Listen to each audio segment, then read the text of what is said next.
जय हिंद दोस्तों, मैं नवीन शर्मा आप सभी का स्वागत करता हूं। आशा करता हूं आप सब एकदम अच्छे हैं, एकदम बेहतरीन हैं। एक बार सारे प्यारे दोस्त बताएंगे आप सब कैसे हैं। उम्मीद करूंगा एकदम बेहतरीन होंगे, एकदम शानदार होंगे। प्रियांशु, राहुल कुमार, मयूर, बहुत सारा प्यार मेरे दोस्त शुभम द्विवेदी, वंदना, विप्लव, राणा कुमार, अतुल, मनमोहन, तुषार, अरविंद, सारे प्यारे दोस्तों का बहुत स्वागत है। और मित्र, हम पढ़ रहे थे भारत में अंग्रेज कैसे कैसे कामयाब हुए, कैसे कैसे उन्होंने प्रयास किया और भारत को कवर करते चले गए। आज जो हमारा टॉपिक शुरू होगा उसमें हम पढ़ेंगे कि अंग्रेजों के जो गवर्नर और गवर्नर जनरल थे, उसके लिए आपको समझना होगा थोड़ा सा पहले। क्या आप बता सकते हैं जो भारत में अंग्रेज आए तो उनकी नज़र सबसे पहले किस राज्य पर थी? सबसे पहले उन्होंने किस राज्य पर अपना काबू बनाने का प्रयास किया? तो आप क्या बोलेंगे? जी भैया, हम इस बात को जानते हैं कि अंग्रेजों ने जो प्रयास किया है आपका, वो किया उन्होंने किस क्षेत्र पर? बंगाल के क्षेत्र पर। किस क्षेत्र पर किया है जी? आप कहेंगे भैया बंगाल के क्षेत्र पर उन्होंने यह प्रयास किया था। ठीक है, बंगाल के क्षेत्र पर। कोई दिक्कत इस बात में? तो जो बंगाल का क्षेत्र है, यहाँ पर अंग्रेजों ने युद्ध लड़े।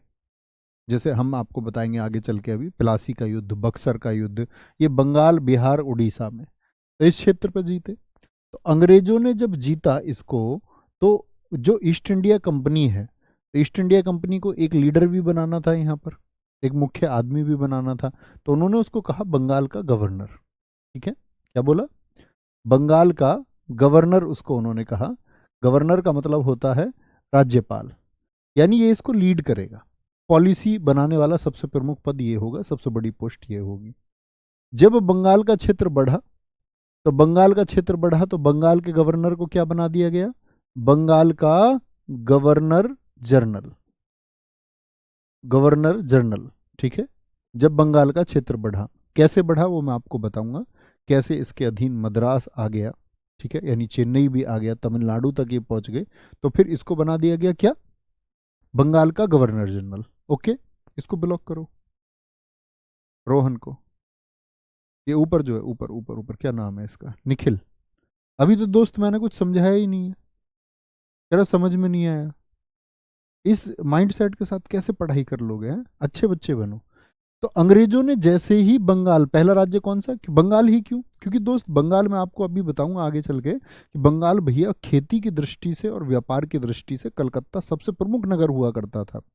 और बंगाल की जो भूमि थी वह एक उपजाऊ भूमि थी।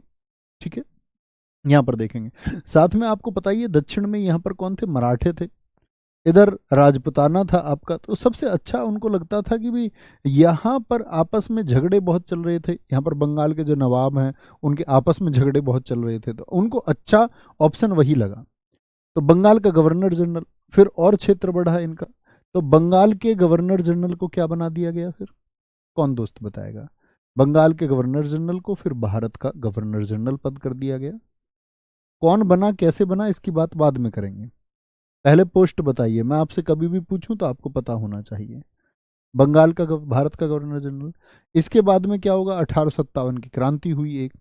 1857 की क्रांति के बाद में ईस्ट इंडिया कंपनी से ब्रिटिश साम्राज्य ने कहा कि तुम्हारा तो बस की नहीं है, अपने यहाँ तुम विद्रोह करवाते हो, विद्रोह तुमसे दबाया नहीं जाता।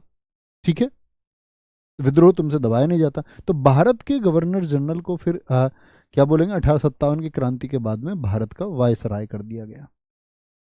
भारत का वायसराय पद कर दिया गया।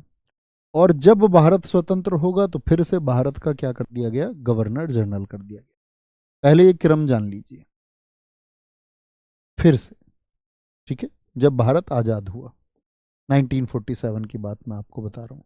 वायसराय किया गया 1858 में, एक्ट 1857 की क्रांति के बाद में। भारत का गवर्नर जनरल 1833 में किया गया। बंगाल का गवर्नर जनरल बोलेंगे 1773 के रेगुलेटिंग एक्ट से किया गया, 1773 में। ये बातें हमको जाननी है, हमारी क्लास का टॉपिक रहेगा कि कैसे कैसे ये पद बने। एक बार आंखें बंद कीजिए, बोलिए पहले क्या था? बंगाल का, देखेगा नहीं कोई भी, बंगाल का गवर्नर था। जब क्षेत्र बढ़ा तो बंगाल के गवर्नर को मित्र क्या बना दिया गया? बंगाल का गवर्नर जनरल।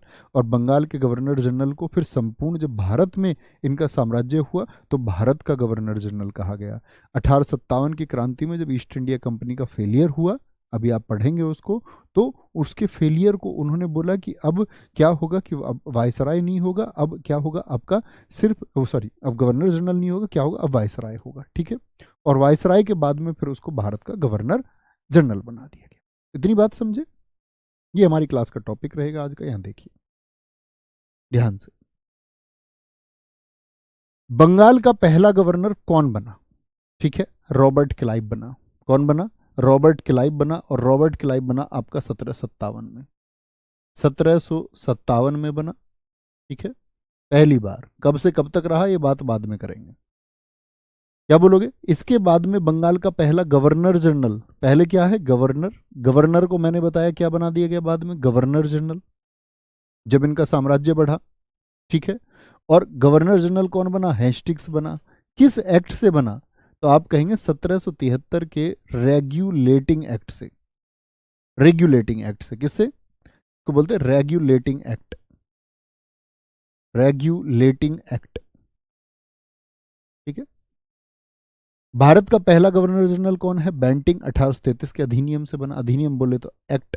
भारत का पहला वायसराय कौन है? कैनिंग 1858 के अधिनियम से बना। स्वतंत्र भारत का पहला गवर्नर जनरल कौन बना? माउंटबेटन बना, ठीक है, नेहरू जी करीबी था। स्वतंत्र भारत का पहला भारतीय गवर्नर जनरल कौन बना? चक्रवर्ती राजगोपालाचारी, सी राजगोपालाचारी, गांधी जी के समधी हैं, गांधी जी के समधी हैं। ये बातें समझनी हो। देखो याद कैसे करना है, ऐसे याद करते। रॉबर्ट है, बोलना एक बार मेरे साथ, रॉबर्ट है विलियम की मौसी, रॉबर्ट है विलियम की मौसी, ऐसे बोल लेते हैं इसको शॉर्ट ट्रिक में। रॉबर्ट से कौन है? Robert Clive. है से कौन है? हेस्टिंग्स। विलियम बेंटिक है, विलियम से कौन है? विलियम बेंटिक है। भारत का पहला वायसराय कौन है? की से कैनिंग है, मो से माउंटबेटन है, और सी से सी राजगोपालाचारी है। कौन है? सी राजगोपालाचारी है। अब ये क्रम आपको आंखें बंद करके एक बार बोलना है सारा, ठीक है। तो एक बार देखेंगे सारे दोस्त। पहले बंगाल का गवर्नर हुआ, 1757 में बना कौन? क्लाइव। क्या बोलोगे? क्या बोला मैंने आपसे? रॉबर्ट क्लाइव उसका पूरा नाम है। रॉबर्ट, फिर कौन है? तो बंगाल का गवर्नर गवर्नर जनरल बन गया, तो कौन बना? हेस्टिंग्स बना। तो मैंने बोला कि आपका रॉबर्ट है, फिर विलियम यानी विलियम बेंटिक बना, वो कौन बन गया? भारत का गवर्नर जनरल। और भारत का गवर्नर जनरल बना वायसराय। वायसराय कौन बना पहला? कैनिंग बना है। भारत का पहला वायसराय कौन है? कैनिंग बना है। फिर स्वतंत्र भारत का कौन बना 1947 में? माउंटबेटन और सी राजगोपालाचारी। अब थम्स अप कर दो, इससे ज्यादा में भी बुद्धि में बात ना आए तो फिर तो तुमको बुद्धू बच्चे घोषित कर दूंगा मैं। बोलो जी, कोई दिक्कत, कोई परेशानी? इतनी बात में आगे चलें, आगे चल दें जी, बताते चलना फटाफट से। बोर्ड की तरफ देखना, कागज में नहीं। पहले मैंने बोला बंगाल, आप नाम बताएंगे बंगाल का, और ये इतने इंपॉर्टेंट क्वेश्चन है, बार बार पूछे जा सकते हैं। बंगाल का मुझे बताएंगे पहला गवर्नर कौन है, और मुझे बताओ पहला गवर्नर जनरल कौन है। बंगाल का गवर्नर जनरल रहा, इसके बाद में बंगाल के गवर्नर जनरल को बना दिया गया भारत का गवर्नर जनरल। बताओ कौन बना? और फिर भारत का वायसराय कौन बना? ये चार पूछे जाते हैं। माउंटबेटन और सी राजगोपालाचारी उतने नहीं पूछे जाते। तो बंगाल का गवर्नर कौन है? रॉबर्ट है विलियम की। तो क्या बोलोगे? ये रॉबर्ट क्लाइव था, 1757 से 60 रहा, फिर 65 से 67 रहा, अभी पढ़ाऊंगा आपको। गवर्नर जनरल कौन बना? ये वॉरेन हेस्टिंग्स था। हेस्टिंग्स 1772 से 85 रहेगा, अभी पढ़ाऊंगा। किस एक्ट से बना? 1773 से बना। गवर्नर जनरल कौन बना? यहां पर आएगा विलियम बेंटिक, भारत का पहला गवर्नर जनरल। बहुत पूछा था, 1833 में एक एक्ट लेकर के आई थी अंग्रेज सरकार। आप पॉलिटी में पढ़ते होंगे इन एक्ट्स को। वायसराय आपका कौन बना? 1857 क्रांति के बाद में कैनिंग को बनाया गया, और ये बना 1858 में। 1857 क्रांति के समय भारत का गवर्नर जनरल यही था, और बाद में यही वायसराय हो गया था। कोई दिक्कत? छुटकी सी बात समझ में आई? तो ये जो वायसराय हैं तो पहले हुए, अब हमको क्रम से पढ़ने हैं। तो सबसे पहले कौन शुरू हुए? आपके बंगाल के गवर्नर। अब ऐसा नहीं है कि जितने गवर्नर उनके समय पर क्या हुआ एक एक चीज आपको रटनी है। जो महत्वपूर्ण चीजें हैं, जो एग्जाम रिलेवेंट चीजें हैं, एग्जाम के लिए आपको क्या जरूरी है, वो चीजें हमको पढ़नी है। नहीं तो एक रॉबर्ट क्लाइव को ही 4 दिन पढ़ते रहोगे, इतना कुछ उसके बारे में पढ़ने को है।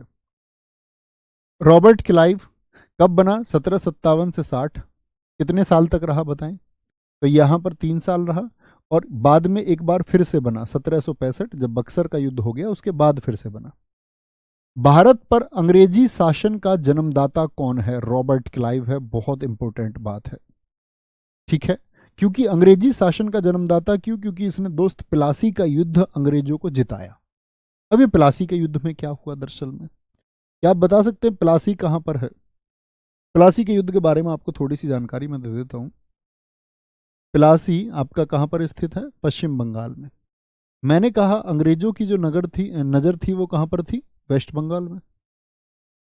अच्छा, अंग्रेज जब वेस्ट बंगाल पर नजर रख रहे थे तो कोई अंग्रेजों को भैया पिटाई करने वाला नहीं था, था ना? वेस्ट बंगाल में था सिराजुद्दौला, ये नवाब था।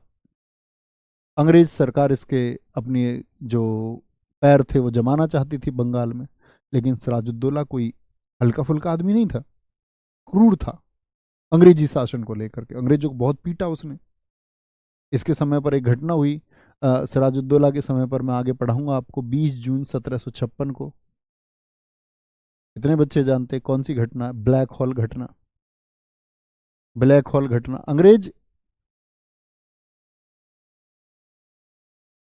अंग्रेज चाह रहे थे कि वह बंगाल को जीतेंगे, लेकिन सिराजुद्दौला ने उनके साथ क्रूर व्यवहार ये किया कि 146 लोग जो कब्जे में थे, जो फोर्ट विलियम कॉलेज जैसी स्थिति को उस समय बनाने के लिए एक आपका अड्डा बना रहे थे। फोर्ट विलियम कॉलेज तो 1800 में बना, उससे पहले।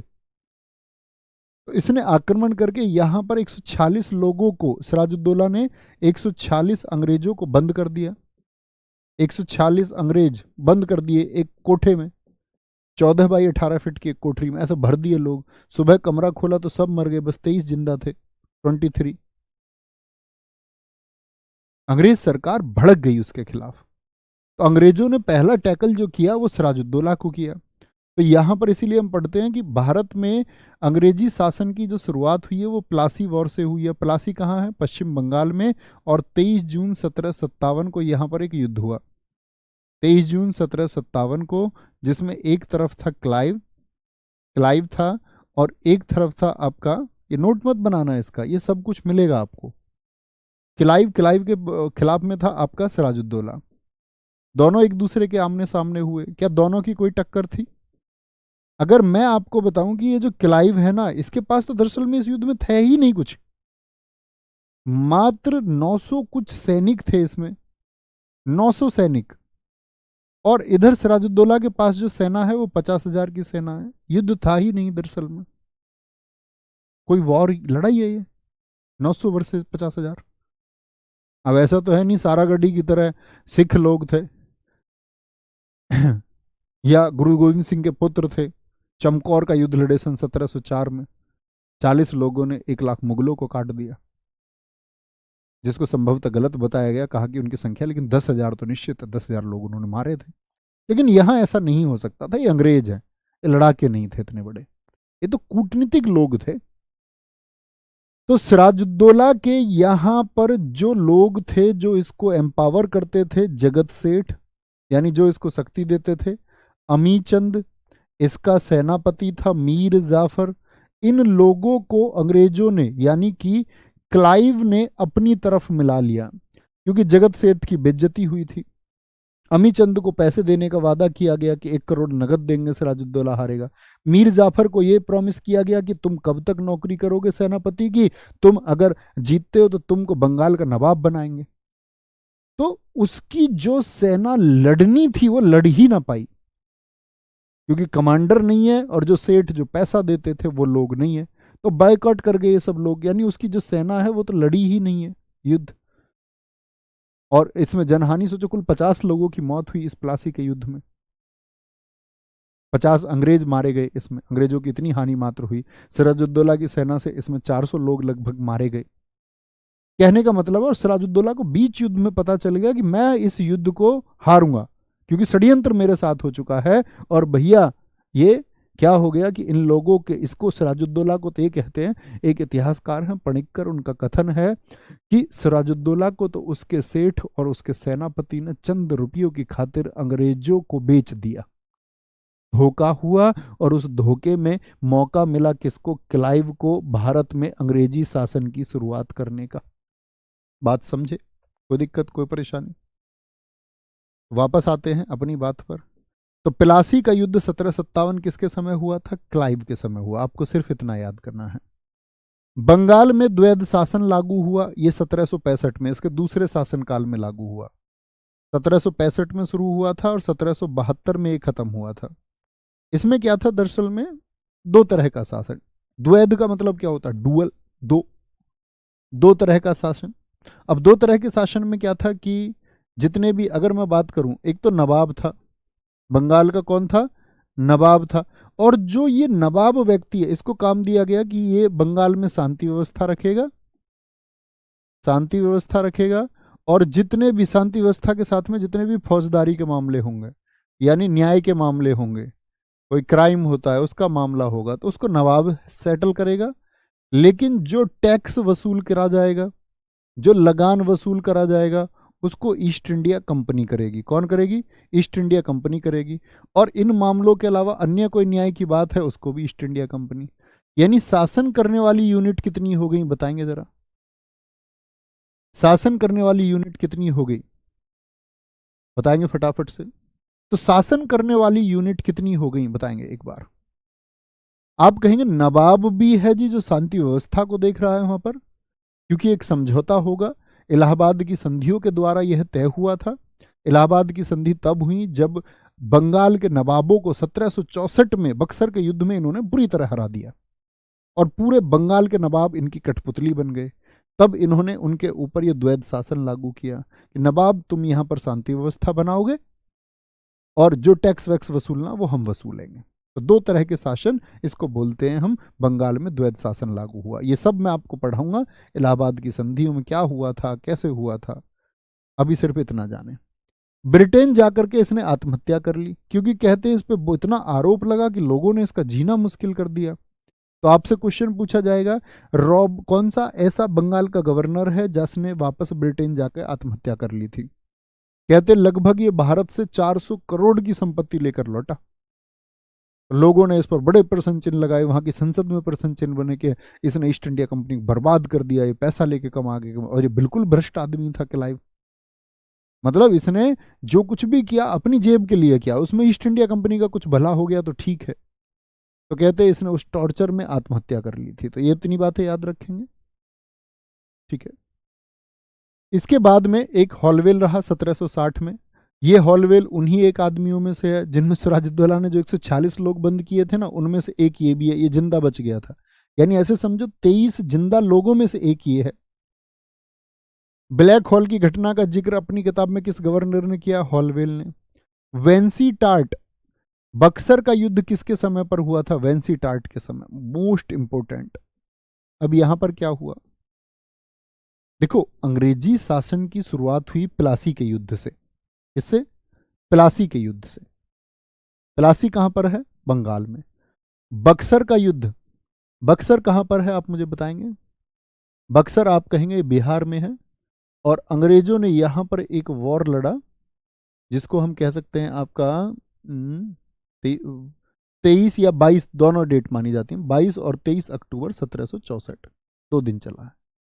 बक्सर बिहार में एक युद्ध किया। अच्छा, प्लासी अंग्रेज जीत चुके बंगाल में, यस और नो? क्लाइव जीत चुका था या नहीं? प्लासी आप कहेंगे जीत। अंग्रेजों की एक क्या हो चुकी थी? शुरुआत हो चुकी थी। प्लासी की जीत से अंग्रेजों की एक शुरुआत हो चुकी थी। अंग्रेजों को एक मौका मिला यहां पर बक्सर में, क्योंकि बक्सर में इस समय पर जो ये बक्सर बिहार वाला क्षेत्र है, ये पहले बंगाल में आता था, बंगाल के क्षेत्र में था। यहां पर नवाब था आपका, नवाब था मीर कासिम। अब मीर कासिम अंग्रेजों के खिलाफ था, क्योंकि देखो सिराजुद्दौला को तो वो खत्म कर चुके, सिराजुद्दौला खत्म हो गया। तो यहां पर एक मीर कासिम आया। अब अंग्रेज चाहते थे कि मीर कासिम भी गद्दी से हटे, तभी हम लोग अपना व्यापार कर पाएंगे। तो व्यापार कर पाएंगे, तो इसके लिए अंग्रेजों ने युद्ध लड़ा और मीर कासिम के खिलाफ व्यक्ति उतारा अंग्रेजों ने, हेक्टर मुनरो। हेक्टर मुनरो एक सेनापति है, सिर्फ गवर्नर नहीं है, एक कमांडर है सेना का, इसको बोलते थे, ये मेजर हेक्टर मुनरो था। तो मीर कासिम को ये पता चल गया कि अंग्रेज इसके खिलाफ हैं और मीर जाफर नामक एक व्यक्ति को मेरी जगह नवाब बनाना चाहते हैं। तो उसने बोला कि भाई ये तो नहीं होने देंगे। तो मीर कासिम ने क्या किया, शुजाउद्दौला को, एक अवध का नवाब था शुजाउद्दौला, उससे बोला भैया मेरी हेल्प करो। शुजाउद्दौला ने भी प्रॉमिस किया, ये अवध क्षेत्र से था। उसने बोला तुम्हारी जो युद्ध में सेना लड़ेगी उसकी 11 महीने तक का, या इवन उसने बोला कि या फिर 11 लाख रुपए ले लो, 11 लाख रुपए मैं तुम्हें देता हूं, तुम अपनी सेना को युद्ध लड़ाओ, कोई दिक्कत नहीं है, जबरदस्त तरीके से लड़ाओ। तीसरा कौन व्यक्ति है, कितने दोस्त बता सकते हैं? मुगल सम्राट भी था। मुगलों को कहा गया कि भैया तुम भारत पे राज करते आ रहे हो, ये शाह आलम सेकंड है, मुगल शासक था एक, 1760 से लेकर के 1806 तक। इससे बोला कि तुम इतने दिन से भारत में शासन कर रहे हो, अब ईस्ट इंडिया कंपनी भारत में आ गई है, तुमको कल को कोई पूछेगा नहीं अगर हार गए तो। अंग्रेजों की ताकत बढ़ती जा रही है, इन अंग्रेजों को हराने में हमारी मदद करो। रवि मीना जी बहुत सारा प्यार दोस्त। तो क्या बोलेंगे भैया, इसने एक बात कर दी कि यानी कि अंग्रेजों को अब हराना ही होगा। तो इसने बोला ठीक है मैं तुम्हारे साथ हूं, उस समय ये अवध में ही था। इसने बोला युद्ध करो। सेना हो गई भैया ठीक ठाक, इनके पास सैनिक थे 50 से 60 हजार। हेक्टर मुनरो के पास थे 7 हजार सैनिक, लगभग 7,092 सैनिक थे। लेकिन जीता कौन है, हेक्टर मुनरो जीता। हेक्टर मुनरो जीता। मीर कासिम भी धोखाधड़ी का शिकार हुआ, जिस तरह से शिकार हुआ सिराजुद्दौला, मीर जाफर ने इसके साथ भी धोखाधड़ी कर दी, अब भाग गया। अब समझो तुम कि भैया क्या हो गया, अंग्रेज इसको जीत गए क्या? हाँ जी, बक्सर के युद्ध को भी अंग्रेज जीते ही नहीं, बक्सर को जीतने के बाद में उन्होंने क्या किया, अपने शासन को स्थापित किया और इस शुजाउद्दौला से एक संधि की 12 अगस्त 1765 को, और इस शाह आलम से एक संधि की 16 अगस्त 1765 को। क्योंकि सब कुछ इस बंगाल, जो मुगल का नवाब था, ये कौन है, ये मुगल है, मुगलों का जो ये राजा है, इसको बोला कि अब तुझको हम राजा बनाते हैं। राजा बनाते हैं मतलब इसको कठिन शर्तों में। इससे क्या किया, इससे अधिकार लिया, फरमान जारी किया, एप्लीकेशन इससे साइन कराई। बंगाल, बिहार और उड़ीसा तीनों क्षेत्रों की दीवानी इससे ले ली। दीवानी का मतलब कि यहां से जो टैक्स वसूली करेगी अब ईस्ट इंडिया कंपनी करेगी। अब ये बेचारा हारा हुआ है, हारा हुआ है तो क्या करें। साथ में इससे क्या कर दिया, इसको खुश करने के लिए कि ज्यादा विरोध ना करें, तो इसको अगर हम बात करें, सॉरी 26 लाख रुपए, बावन नहीं 26 लाख रुपए, 26 लाख रुपए दिए। ये सब लिखित में मिल जाएगा आपको, अभी आप समझ लीजिए बस। तो 26 लाख रुपए इसको दिए और साथ में इससे क्या ले लिया, एक 26 लाख रुपए एक मुश्त नहीं, हर साल 26 लाख रुपए देंगे, अंग्रेजों ने ऐसा कहा। और उससे कहा कि तुम बंगाल, बिहार, उड़ीसा की दीवानी दे दो। एक तरफ तो पैसों का लालच और एक तरफ हारा हुआ आदमी, तो उसने बोला ठीक है। तो जब बंगाल, बिहार और उड़ीसा की दीवानी इनको आ गई, कब, 1765 में, तो मेरे मित्र तब इन्होंने बंगाल में द्वैध शासन लागू किया। भाई पहले अधिकार आएंगे तभी तो वसूली करेंगे। तो जो डायार्की ड्यूअल गवर्नमेंट आप पढ़ रहे थे, द्वैध शासन, वो इसको जीतने के बाद उन्होंने लागू किया। बात समझ में आई? ठीक है, तो भैया यहां पर जीत जाते हैं। इससे बोला शुजाउद्दौला से, तू बहुत बड़ा नेता भाई है, हमारे खिलाफ लड़ेगा। उसने बोला बाबूजी मैं तो लड़ कहाँ रहा था, मुझे जबरदस्ती ले आए थे, जबरदस्ती ले आए। उसने बोला अच्छा आ जाओ, आ जाओ इधर आ जाओ। तो उसने क्या किया कि भैया इससे कितने, इसने बोला जितना खर्चा हुआ है ना, ये 52 लाख रुपए तू देगा। मैं आ गया था 52 लाख रुपए। इसने सोचा यार मैं अच्छा इन्होंने बुला लिया, मैं अच्छा इन्होंने बुला लिया, ठीक है, कोई दिक्कत, कोई परेशानी? तो आप कहेंगे जी हाँ कोई परेशानी नहीं। तो कह रहे हैं कि 50-60 हजार लोगों की इस सेना को हेक्टर मुनरो ने हरा दिया। क्योंकि हेक्टर मुनरो के जीतने का कारण यहाँ पर क्या है, उसकी सेना आधुनिक और सुसज्जित थी और साथ में इनके लोगों ने धोखा दिया। वो बंदूकों से लैस थी, तलवार लेके जा रहे हैं। इश्क्याओं, खत्म काम। तो अपडेट ही नहीं कर पा रहे थे खुद को। तो यहां पर ये जो संधि हुई और बक्सर इन्होंने जीता, तो ये समझो कि बक्सर के युद्ध को हम कहते हैं अंग्रेजी राज की स्थापना। आपसे कभी भी पूछे वह कौन सा युद्ध है जिसने अंग्रेजी राज को स्थापित कर दिया, अंग्रेजी राज को स्थापित कर दिया, समझे? तो शुरुआत कभी भी पूछे तो प्लासी का युद्ध है, और स्थापित खुद को पूछे एसएससी सीजीएल मेंस में पूछा गया, दोनों प्रश्न पूछे गए। और एसएससी के दोनों प्रश्न बहुत फेवरेट है, दोनों युद्ध, बक्सर भी और आपका दोस्त क्या बोलेंगे आपका साथ में, इनके बारे में हम और भी पढ़ेंगे आगे। अभी कोई दिक्कत, समझ गए? ये मत पूछा करो दोस्त, मेरी बातों को सुना करो, मैं क्या बोलता हूं आप ऐसे मत पूछा करो। कोई बच्चा कह रहा संधि क्या होती, कोई कह रहा दीवानी। मैंने अभी बोला दीवानी मतलब पैसे वसूलने का अधिकार। और अगर यदि आप बात नहीं समझाते समझ पाते हैं तो उस चीज़ों को फिर आप नोट कर लिया करो कि मेरी समझ में ये शब्द नहीं आया, उसको फिर सर्च किया करो गूगल पे जाके, कमेंट में मत लिखा करो प्लीज, ये रिक्वेस्ट है, ठीक है भाई साहब? समझ में आई इतनी बात? इतना समझो यार, ऐसे कैसे सिलेक्शन लोगे? घिस्सू पिस्सू बच्चे बन के सिलेक्शन थोड़ी होता, होशियार बच्चे बनो थोड़े से, है? खुद को तपाओ थोड़ा सा यार, मेहनत करो, हर चीज को कमेंट सेक्शन में मत लिख दिया करो पागलों की तरह। कल को शादी होगी तुम्हारी, घरवाली बैठी हुई है साथ में और उसके कान में बैठ के करें कि 7 फेरे कैसे लिए जाते हैं, 7 फेरे क्या होते हैं, कुछ चीजें तुमको जाननी होंगी खुद को।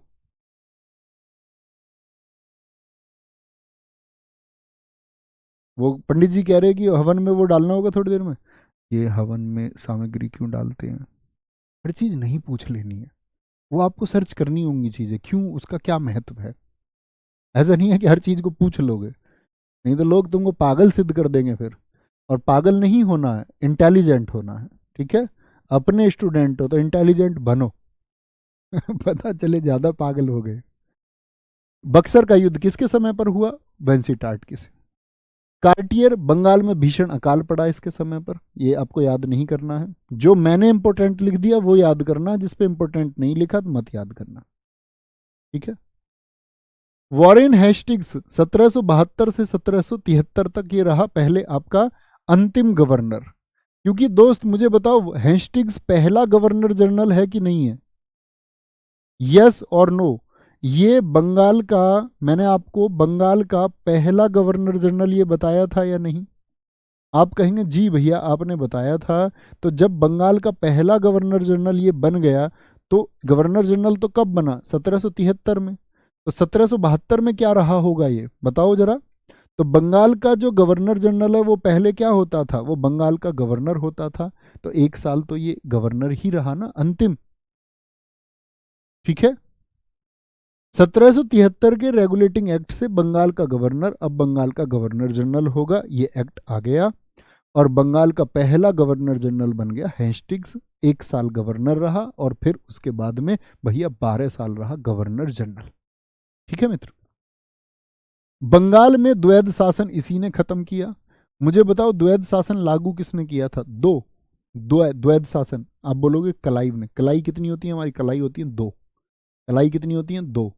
तो दो शासन कलाइव ने लागू किया था।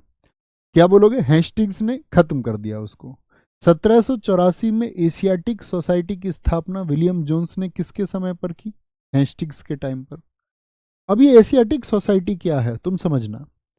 भारत में एक जज बन के आया था विलियम जोन्स। विलियम जोन्स को भारतीय शास्त्रों को पढ़ने की रुचि थी, उसने पढ़ा धीरे धीरे भारतीय शास्त्रों को। उसने बोला यार नॉलेज तो सारी यहाँ है।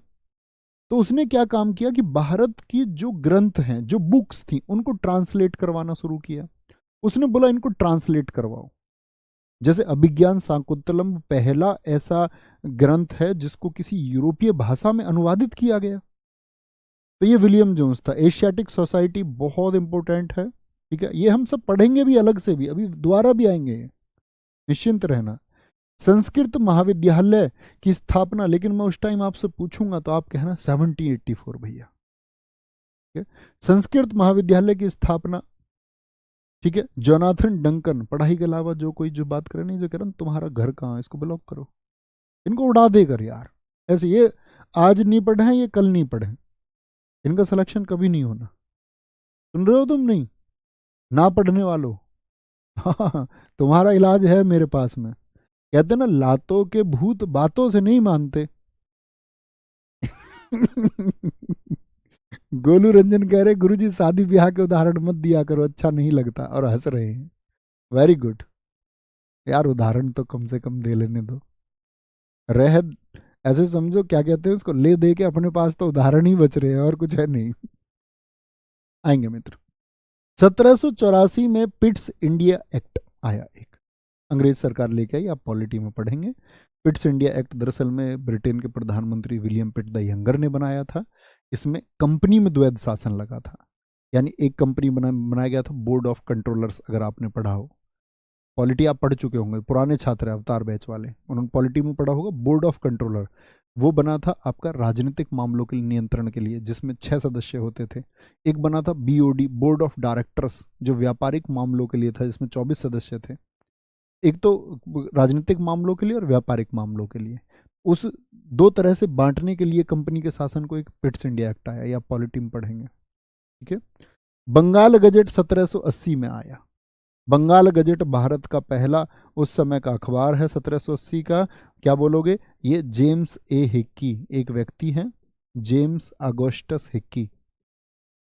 जेम्स अगोस्टस हिक्की ने क्या किया है, इसको लागू किया था, ठीक है, जेम्स अगोस्टस हिक्की। जॉन मैकफरसन 1785 से 86 रहा, मत याद करिए। कार्नवालिस का कार्यकाल याद रखना होगा, जहां पर यहां लिख दिया तो कार्नवालिस। कार्नवालिस भी कितने टाइम रहा है? 2 टाइम, 1786 से 93, और आपका 1805। क्या बोलोगे? 1786 से 93 और 1805, ये बात याद रख लें। एक बार तो रहा है, यानी कि आपका 7 साल, और फिर उसके बाद में बना आपका 1 साल 1805 में, फिर इसकी मृत्यु हो गई थी। बहुत थैंक यू सोनू कुमार जी, ठीक है। यहां देखें, अब कार्नवालिस कौन है? आपसे पूछा जाएगा भारत में नागरिक सेवा और पुलिस सेवा का जन्मदाता कौन है? नागरिक सेवा समझते हैं आप? यूपीएससी में सबसे टॉप मोस्ट एग्जाम्स कौन कौन से पदों के लिए होते हैं? जैसे आज आप आईएएस जानते होंगे, Indian administrative services, IPS Indian police services, IFS Indian foreign services, Indian forest services, ठीक है, आदि। तो ये सब क्या है? ये नागरिक सेवा है। इन नागरिक सेवाओं के जो जन्मदाता हैं वो कार्नवालिस हैं। आप में से भी बहुत सारे छात्रों का ख्वाब होगा, आप कहोगे नहीं भैया, ऐसा कभी ना सोचना दोस्त, आपकी आर्थिक स्थिति कमजोर हो बेशक से, आप आज पढ़ने में बहुत औसत सही, मैं कहता हूं आपने आज ही तैयारी शुरू की। और मैं उन कोचिंग इंडस्ट्रीज वालों की तरफ बिल्कुल बात नहीं करूंगा कि आप सब कुछ कर जाएंगे, लेकिन मैं ये मानता हूं कि आप अगर इतने हजार बच्चे हैं, आप में से शायद कई बच्चों के अंदर बहुत क्षमताएं होंगी, जिनको अभी नौकरी हाल फिलहाल में इस वजह से लेनी होगी क्योंकि इकोनॉमिक कंडीशंस ठीक नहीं है।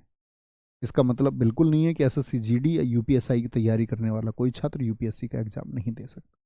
पहले भी लोगों ने एग्जाम निकाले हैं, कांस्टेबल के पद से लोग आईपीएस आईएएस चयनित हुए हैं।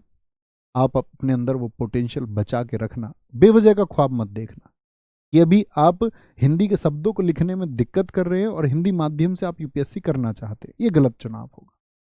तो बेवजह कोई यूट्यूब पे आके तुमको बहका दे कि ये वो रुतबा होता आईपीएस का, ये होता वो होता, उस रुतबे के चक्कर में तैयारी मत करना। पहले अपनी इफिशियंसी देख लेना कि तुम डिजर्व करते भी हो या नहीं, और जब तुम्हारे अंदर से आवाज आए कि तुम सच में डिजर्व करते हो, तो फिर उस दिशा में आगे बढ़ना। अगर बिगर डिजर्व करने के बाद उस दिशा में आगे बढ़ोगे तो सिर्फ नकारात्मकता हासिल होगी, जीवन में कुछ कर नहीं पाओगे। एक सच है यूपीएससी का, ये बात याद रख लेना। पहले खुद को उस लायक बनाना कि भाई मैं डिजर्व कर जाऊं। पुलिस सेवा, कार्नवालिस ने क्या बोला कि पुलिस के समय पर बोला उसने कि भैया जो आप देखते होगे आज चौकी है, तो चौकी में आज आप कभी जाओगे तो चौकी में जो इंचार्ज होता है वो एक सब इंस्पेक्टर होता है, तो चौकी इंचार्ज सब इंस्पेक्टर को इसके टाइम पे बनाया गया, ठीक है, कोई दिक्कत कोई परेशानी। स्थायी बंदोबस्त इसने लागू किया 1793 में, मोस्ट इंपोर्टेंट। अब ये स्थायी बंदोबस्त था क्या? Permanent settlement. अब बड़ा प्रश्न था लोगों में कि भैया ईस्ट इंडिया कंपनी रेवेन्यू तो लेती थी, अब ये जो किसान थे, ये किसान थे, या तो ईस्ट इंडिया कंपनी इन किसानों के पास, हर एक के पास जाएगी, भैया तुमने कितना अनाज पैदा किया, उसका इतने % हमको दे दो, भैया तुमने कितना पैदा किया, भैया तुमने कितना पैदा किया। तो ये बड़ी सिरदर्दी हो जाती। इसके लिए उन्होंने क्या किया कि जमींदार को जमीन का मालिक बना दिया। जमींदार को, जो जमींदार था एक क्षेत्र का, जमींदार को क्या कर दिया उसने, जमींदार को मालिक बना दिया। ठीक है, जमींदार को क्या बना दिया, मालिक बना दिया। और जमीन जो थी उसकी पैतृक संपत्ति भी बना दी। क्या बोलोगे, जो जमीन का मालिक था उसको पैतृक संपत्ति का अधिकार भी दे दिया। बोले संपत्ति तुम्हारी होगी, तुम इसको खरीद सकते हो, बेच सकते हो, और ये जमीन तब तक तुम्हारी है जब तक तुम लगान दे रहे हो टाइम से। अगर तुमने रेवेन्यू ईस्ट इंडिया कंपनी को देना नहीं बंद किया, या मतलब देना बंद कर दिया, तो दिक्कत हो जाएगी, फिर तुम इसके मालिक नहीं रहोगे। होता क्या था कि जो जमींदार था, जो भी रेवेन्यू आता था, रेवेन्यू का मतलब जो भी राजस्व आता था, उसमें से 90% तो ईस्ट इंडिया कंपनी लेती थी, 90% तो ईस्ट इंडिया कंपनी लेती थी, और 10% लेता था जमींदार। ठीक है, जमींदार। तो क्या बोलेंगे, स्थायी बंदोबस्त। भारत में इमरा गाजीपुर यूपी में क्या है, समाधि है कार्नवालिस की। बाद का विशेष कुछ है नहीं, जब 1805 में आया। जॉन सोर, इसने अहस्तक्षेप की नीति का पालन किया। अहस्तक्षेप की नीति क्या है जी, दरअसल में 1784 में जब पिट्स इंडिया एक्ट आया, तो भारत, जो ब्रिटिश गवर्नमेंट है, जो शासन है, उसने एक घोषणा की कि भाई हम भारत में साम्राज्य विस्तार के लिए नहीं आए थे, हम भारत में युद्ध लड़ने या क्षेत्रों को जीतने नहीं आए, हम तो व्यापार करने आए थे। तो अब जो ये क्षेत्र तुम बढ़ा रहे हो, इनको बढ़ाना बंद कर दिया जाए। तो ये जॉन सोर के टाइम पे हुआ, और उसने हस्तक्षेप की नीति का पालन किया कि कौन राजा क्या कर रहा है, उसमें अंग्रेज जाकर के टांग नहीं अड़ाएंगे, अंग्रेज जाकर के टांग नहीं अड़ाएंगे। आयुषी जी बहुत थैंक यू। मैं समझ सकता हूँ अंकुर मेरे भाई, बहुत ज़रूरी होता है कई बार। आप लोग सेलेक्ट हो जाइए एक बार, है ना, एक एक नौकरी सब लोग ले लीजिए, वो नौकरी ज़रूरी है। कई बार दोस्त ऐसा नहीं है कि हम हमेशा तैयारी नहीं करते रह सकते, तो सबसे पहले वो ज़रूरी है ना।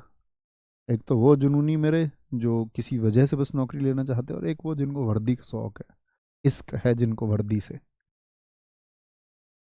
वो जरूर नौकरी ले लें। वेलेजली 1798 से 1805 इंपोर्टेंट है। कार्यकाल, जिसके नाम के आगे लिख रहा हूं उनके कार्यकाल भी याद करने हैं। इसने सहायक संधि को अपनाया। दरअसल में सहायक संधि का जो जनक है वो डुप्ले था। डुप्ले कहाँ का गवर्नर था बताओ, डुप्ले भारत कब आया, डुप्ले भारत क्यों वापस, क्यों किसने बुला लिया। फ्रांसीसी कंपनी के पतन का कारण मैंने क्या आपको समझाया था, क्योंकि वह एक गवर्नमेंट कंपनी थी। और डुप्ले भारत से वापस कब गया, फटाफट सारे दोस्त उत्तर बताएंगे। तो वो तो फ्रांसीसी कंपनी ने उसको तो काम करने नहीं दिया, तो उसके काम को वेलेजली ने उसी ढंग से किया। इसने क्या बोला कि भारत के जो राजा थे उनसे बोलता था जाके कि तुमको विदेशी राज्य से खतरा है। विदेशी से मतलब जो पड़ोसी राज्य हैं वो तुम पर कभी भी हमला कर सकते हैं, तो आपकी मदद मैं करूंगा। और जब भी उसको लगा कि किन किन राज्यों को खतरा है, जैसे किसी एक अमुक राज्य को खतरा है, तो इसको बोला कि मेरी सेना तुम ले लो। अंग्रेज सेना इसने वेलेजली ने उसके पास भेज दी। ठीक है, कभी कभी कहीं कहीं तो क्या कर दिया, स्थितियां पैदा कर दी कि इस मैसेज भिजवा दिया कि पड़ोस से भैया तुम पे आक्रमण होने वाला है। तो वेलेजली ने इसको मैसेज भिजवा दिया कि तुमको क्या ये पता चला कि तुम पे आक्रमण होने वाला है। उसने बोला हाँ भैया पता तो चला है। बोला तुम मेरी सेना रख लो। तो ये सेना यहाँ पर इसने अपनी सेट कर दी सब जगह पर, और इन सेना का वेतन इसी राजा से लेता था। बोला तुमको ये वेतन रखो, जब जरूरत रहेगी तो लड़ेगी। और धीरे धीरे क्या करता था, यह सैनिकों की संख्या बढ़ाता चला जाता था, और सैनिकों की संख्या बढ़ जाती जैसे ही, और देखता कि राजा अब पैसा देने की स्थिति में नहीं है। बहुत सारे दोस्तों ने लिखा कि डुप्ले आया 1741 में, गया 1754 में, बहुत गजब। एक हमारा मित्र 1829 लिख रहा है, पता नहीं क्यों। ठीक है, तो क्या होता था, जब सेना ये बढ़ा लेता, तो सेना ये बढ़ा लेता तो फिर क्या होता था भैया, सेना बढ़ते ही क्या राजा कैपेबल नहीं होता तो उसके राज्य को ले लेता था। यही सहायक संधि थी। तो सबसे पहले किस राज्य को सहायक संधि के तहत मिला गया, 1798 हैदराबाद बहुत पूछा जाता है। मैसूर और तंजौर को 1799 में, कर्नाटक वाले को तंजौर तमिलनाडु को, तंजौर कहाँ था, तमिलनाडु में, मैसूर कहाँ था, कर्नाटक में, अवध कहाँ था, यूपी में। इन क्षेत्रों को वेलेजली ने मिला लिया। पेशवा यानी जो महाराष्ट्र के थे, याद है पेशवा 1803 में कमजोर हो गए, क्योंकि सन 1800 में, याद है मैंने आपको एक बात बताई थी, पेशवा, भोसले, सिंधिया, होलकर सब अलग अलग हो गए, अलग अलग हो गए। ठीक है, सिंधिया इन लोगों को इसने मिला लिया 1804 में, क्योंकि अलग हो गए, शक्ति कमजोर थी, तो उनको अपनी सेनाएं दी, बोलो मेरी सेना रखो। ठीक है, खुद को बंगाल का शेर कौन कहता था? बेलेजली कहता था। फोर्ट विलियम कॉलेज की स्थापना कब हुई है? 10 जुलाई 1800 को। ये दरअसल में जो लोग आईएएस आईपीएस परीक्षा के लिए था उनकी ट्रेनिंग के लिए ये इस्तेमाल होता था उस समय। जैसे आज आप देखते होंगे लाल बहादुर शास्त्री, लब्सना नाम सुना होगा आपने, ठीक है। कार्नवालिस ये कब आया? कार्नवालिस है ये वही है 1805 में आया, तो याद नहीं करना। बार्लो का कार्यकाल है, कोई याद नहीं करना। मिंटो प्रथम 1807 से 1813, आपको याद नहीं करना, ठीक है। मार्बिल हेस्टिंग्स, देखो इस नाम को ध्यान से देखना, मार्बिल हेस्टिंग्स। अभी हेस्टिंग्स नाम से एक नाम पढ़ा था, उसका पूरा नाम क्या है? 1772 से 73 तक वो बंगाल का गवर्नर, और 1773 से 1785 तक बंगाल का गवर्नर वो वॉरेन हेस्टिंग्स है। तो कई बार बच्चे कंफ्यूज हो जाते हैं, कहते 1772 से 85 है भैया, यहाँ पर ये जो घटना है 1818 में पेशवा पद किसके समय पर खत्म हुआ? याद है मैंने बताया, तीसरा अंगल मराठा युद्ध जब हुआ तो अंग्रेजों ने क्या घोषणा की कि अब कोई पेशवा नहीं होगा, और पेशवाई को खत्म कर दिया मराठों में। तो आपसे पूछा विकल्प में हेस्टिंग्स, तो ध्यान से पढ़ लेना, दोनों नाम कई बार दे देता, वॉरेन हेस्टिंग्स भी और मार्बिल हेस्टिंग्स भी, मार्बिल हेस्टिंग्स भी, ठीक है। गलती तो नहीं करेंगे। तो 1820 में मद्रास का गवर्नर कौन था? थॉमस मुनरो ने रैयतवाड़ी व्यवस्था को शुरू किया। किसके समय पर? हेस्टिंग्स के समय पर। और रैयतवाड़ी क्या थी? किसानों से वसूली की एक प्रथा थी, जिसमें जमींदार को यह कह दिया गया कि भैया शाम सूर्य छिपने तक आपने, अगर फिक्स डेट एक निश्चित तिथि को शाम सूर्य के अस्त होने तक आपने यदि जो 1/3 दर होती थी उत्पादन की नहीं दिया तो फिर तुम्हारी जमीन हड़प कर ली जाएगी, यानी कि जमीन को हड़प लिया जाएगा, ठीक है। बहुत बढ़िया, वॉरेन हेस्टिंग्स, सारे दोस्त जाते हैं, ठीक है। तो अंग्रेजों का ये लूटने का सिस्टम चल रहा था, लगातार अंग्रेज भारत को लूट ही रहे थे। एमहर्स्ट, बहुत आपको याद रखना नहीं है कि एमहर्स्ट का क्या शासनकाल है। फिर आएगा विलियम बेंटिक। बेंटिक का शासनकाल बहुत इंपॉर्टेंट है। बेंटिक का मैं आपसे हमेशा पूछूंगा, बेंटिक का शासनकाल बताओ, प्रैक्टिस सेट में भी पूछूंगा आपसे। आप लोगों को पता होगा आज 3 बजे से आपका प्रैक्टिस सेट चलने वाला है, उम्मीद करूंगा अंदर से एकदम से रिवाइव होंगे। यहां दोस्त बस एप्लीकेशन में मैं देखो एक प्रॉमिस अब तुमसे कर सकता हूं, सीखने के लिए तुम्हारे पास पूरा जीवन है, सीखते रहिए। पढ़ने के लिए आप एक इतिहास मात्र को कई वर्षों तक पढ़ते रहिए। मैं ये कहता हूं कि आप जो बैच की जीएस है उसको कॉमन पढ़ लीजिए, चाहे तो पीडीएफ पढ़ लीजिए, कॉमन कॉमन पढ़ लीजिए, प्रैक्टिस सेट का एक एक शब्द याद कर लीजिए। प्रॉमिस करता आपका भाई आप पेपर को नेस्त नाबूद करके आओगे। प्रैक्टिस सेट में जोर लगा देना, यह बैच में चीजें कॉमन कॉमन कि आपको बेसिक जीएस की समझ हो, बेसिक जीएस आप समझ पाओ, ठीक है। तो बेंटिक के समय पर सती प्रथा का अंत हुआ, और सती प्रथा का अंत कब हुआ? आपका 1829। सती क्या थी? सती प्रथा आप लोगों को जानना होगा। प्राचीन भारत में हम इसके बारे में पढ़ते हैं कि जैसे ही पति एक्सपायर होता था, पति के एक्सपायर होते ही मतलब पति के मरते ही जिंदा पत्नी को पति के साथ में उसकी लाश पर उन लकड़ियों पर बिठा दिया जाता और आग लगा दी जाती। मतलब पति तो मर चुका है, तो कहते पत्नी को भी अब अधिकार नहीं है जीने का। इतनी बड़ी कुप्रथा थी, आप सोच के देखिए, आपके रोंगटे खड़े हो जाएंगे। और हमारे पूर्ण भारतवर्ष में लागू थी। राजा राम मोहन राय जब लोगों को यह समझा रहे थे कि तुम ये क्या करते हो, तो राजा राम मोहन राय को लोग मूर्ख समझते थे, पागल समझते थे। कभी भी कोई व्यक्ति बदलाव की बात करता है, अगर उसके विचार ऐसी क्रांति वाले हैं कि वो सच बदलाव की बात करता है, लेकिन लोग उसको क्या कहते हैं कि ये तो होता ही नहीं, क्योंकि लोगों को उस चीज की फिक्र है कि आज सोसाइटी में चल क्या रहा है। लोग बदलना नहीं चाहते, लोग ये सोचना तक नहीं चाहते। किसी ने बोला कि इंटरकास्ट मैरिज नहीं हो सकती, एक जाति की एक जाति में होगी, ऊंची जाति है नीची जाति है, नीची जाति की लड़की से हम शादी नहीं करेंगे, लड़के वालों ने कह दिया। नीची जाति वाली लड़की प्रेम हो गया किसी ऊंची जाति का, नाम भी रख रखे सबने कि ऊंची जाति है नीची जाति, लोगों ने अपने हिसाब से बना लिया। हमारे यहाँ ऐसा कोई सिस्टम नहीं है, और हमारे लोगों पे थोपा क्या गया कि ईश्वर ने बनाई है। किसने देखा ईश्वर को बनाते हुए जाति? ऋग्वेद जैसी व्यवस्था तक में तो नहीं है, लिखित व्यवस्था सबसे पुरानी हमारी ऋग्वेद है, उस तक में तो जाति व्यवस्था नहीं है भी तो कर्म के आधार पर है। और बिल्कुल ठीक विभाजन किया, कर्म जैसा करोगे वैसी जाति।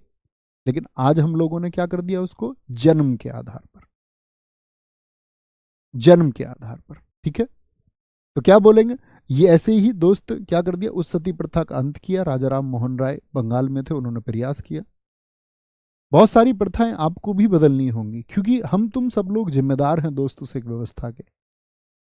आप कल जॉब लग जाओगे, आपके अंदर इतना साहस होना चाहिए कि आप खड़े होकर ये कह पाओ कि जी मैं दहेज नहीं लूंगा। तब सिस्टम बदलता है। आप सिस्टम पर प्रश्न चिन्ह लगाएं, उससे अच्छा है कि आप पहले खुद के इंडिविजुअल में बदलाव करें। आप चाहते हैं दुनिया अच्छी हो जाए, तो कहते हैं उसके लिए सबसे पहला जरूरी बात यह कि आपको खुद के अंदर बदलाव करना होगा। गांधी जी की एक कहानी याद आती है, तो तुमको भी सीखनी चाहिए। ऐसा हुआ, गांधी जी के पास एक महिला, मैंने अभी सुनी 2 दिन पहले ये कहानी, अंकित भैया ने एक कहानी सुनाई किसी को, आपको भी सुना तो बहुत जरूरी है। एक महिला गई गांधी जी के पास में, उसने गांधी जी से कहा कि जी मेरा बच्चा गुड़ खाता है, इसे गुड़ खाने को मना कर दो। तो गांधी जी ने कहा 2 दिन बाद आना, 2 दिन बाद आना। वो महिला 2 दिन बाद गई उस बच्चे को लेकर, तो गांधी जी ने उससे कहा कि, बोली जी आज मना कर दो इसे गुड़ खाने को। गांधी जी ने कहा बेटा गुड़ मत खाना। महिला ने कहा यार बाबा कमाल कर रहे हो, इस बात को तो परसों ही कह देते, आज बुला के कहने की क्या बात है। तो उन्होंने कहा परसों तक गुड़ मैं भी खाता था। तो पहले खुद को छोड़ना होगा। किसी भी बदलाव के लिए सबसे पहले बदलाव दोस्त हमारे यहां से गुजरेगा। ठीक है, और लड़कियों के लिए सबसे ज्यादा जरूरी हो जाता है। आप अगर कामयाब हैं तो आप अपने चुनाव ले सकती हैं, अदरवाइज ये दुनिया इतनी अच्छी नहीं है कि आपको अपने डिसीजंस लेने देगी। इसीलिए आपका कामयाब होना बहुत जरूरी है। तब आप अपने डिसीजंस अपने हिसाब से ले सकती हैं, संवैधानिक रूप से ले सकती हैं, और चुनाव आपके जीवन में आपके होने चाहिए। ठीक है, ठगी प्रथा का अंत, कर्नल सिलीमैन को नियुक्त किया गया। शिशु वध पर रोक लगाई गई। अंग्रेजी शिक्षा को माध्यम बनाया गया। इसके समय पर एक आदमी आया, मैकाले, ये लिखा हुआ, पहला विधि आयोग, कानूनी आयोग बना 1834 में, पहला विधि आयोग। और इसने बोला कि भारत में, अब मैकाले का वो भाषण, मैकाले का एक पत्र है, मैकाले का एक भाषण है जिसको मिनट के नाम से जाने जाता है। इसके भाषण का नाम है मिनट, जो इसने कहां पर पढ़ा था, ब्रिटिश संसद में पढ़ा था। इसने कहा था मैं पूरे भारत में घुमा हूं, पूरे भारतवर्ष में, लेकिन मुझको ये बात महसूस हो गई है कि भारतीयों को झुकाया नहीं जा सकता। इनके अंदर तो एक इंफीरियरिटी कॉम्प्लेक्स भरना होगा, कमतरी का एक भाव पैदा करना होगा, इनके ऊपर अंग्रेजी थोप दो। अंग्रेजी जैसे ही इनके ऊपर थोपी जाएगी तो ये खुद को कमजोर महसूस करेंगे। आपने भी देखा होगा, किसी कॉर्पोरेट ऑफिस में 4 लोग जबरदस्त अंग्रेजी में बात कर रहे हो, मैं और आप ग्रामीण परिवेश के हिंदी माध्यम के पढ़े हुए बच्चे यदि जाए तो एक बार को तो सक पका जाएंगे। ऐसा होता है मित्र या नहीं, यस और नो? सामने से एक लड़की आपसे ताबड़तोड़ अंग्रेजी में बात करने लगे तो ऐसा हो सकता है आपका कॉन्फिडेंस खत्म हो जाए। कोई लड़का सामने से अंग्रेजी में ताबड़तोड़ बोलने लगे तो हम लोगों को ऐसा क्यों महसूस हुआ, ये इन्फीरियरिटी हमारे अंदर क्यों आई, वाई? वो मैकाले के द्वारा थोपा गया हमारे माध्यम में, सीबीएसई बोर्ड को हिंदी मीडियम से ऊपर दिखा करके कि यहाँ तो हायर स्कूलिंग वाले ज़्यादा अच्छी स्कूलिंग होती है, हिंदी मीडियम खराब है।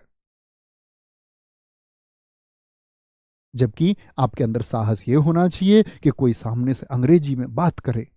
ऐसा नहीं अंग्रेजी के खिलाफ आपको नहीं होना है, नहीं तो सारे अंग्रेज यूरोपीय दोस्त फिर हिंदी के खिलाफ हो जाएंगे। हर भाषा का अपना एक सम्मान है। आज व्यवसाय की भाषा सब बन गई, आपस में एक दूसरे के लिए जरूरी है।